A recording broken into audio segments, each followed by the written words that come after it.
Loudmouth Motorhead Jeremy Clarkson is absolutely right in his recent column in the Sunday Times. He wrote that the woke left are trying to destroy the very fabric of this country. It goes beyond that. It's a global movement. I could barely believe my eyes this morning, just one cup of coffee into my day, when the Telegraph reported the following: theatre shows for black people only. You heard me right. Two major Canadian theatres have announced exclusive performances for an all-black identifying audience.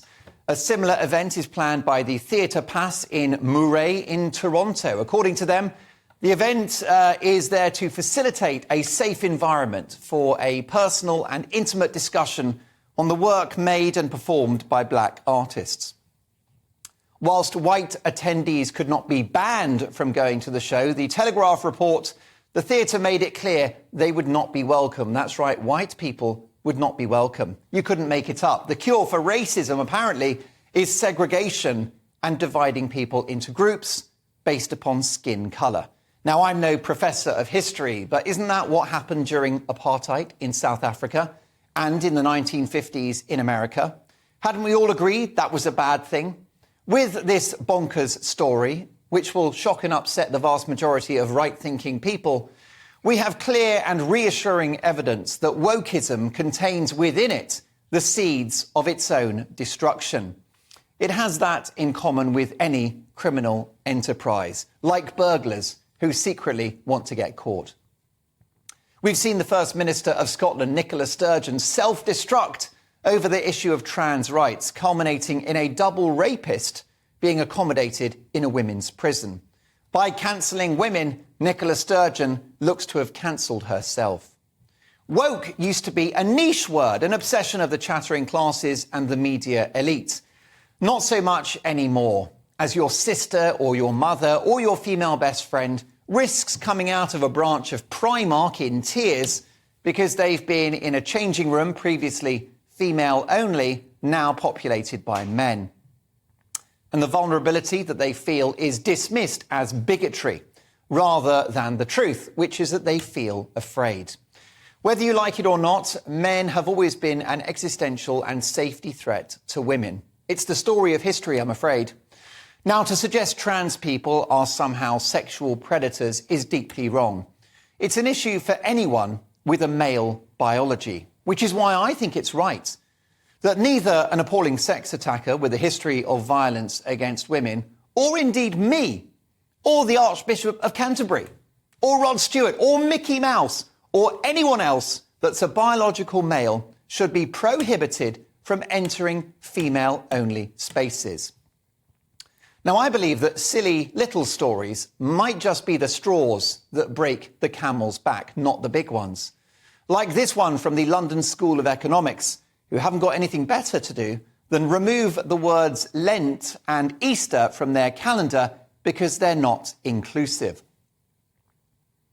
This kind of shallow virtue signalling crap will eventually irritate the wider population into rejecting this nonsense.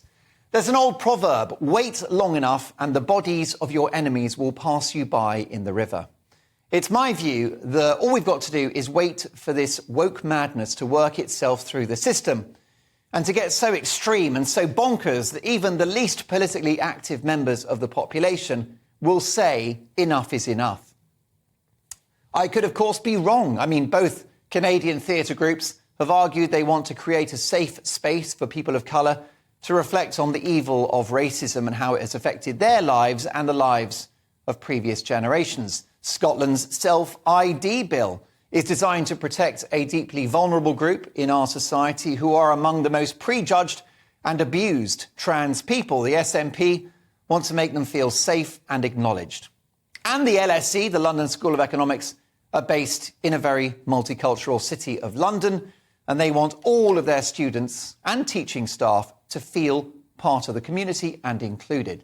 So, of course, there are arguments on both sides, but I believe that the wacky woke left are losing those arguments as their policies create a grim and joyless dystopian reality and an unhappier, angrier and more divided society. Many say this is just a politically motivated culture war And they say that wokeism doesn't matter as it doesn't affect them. Well, neither does a hurricane until it reaches your house.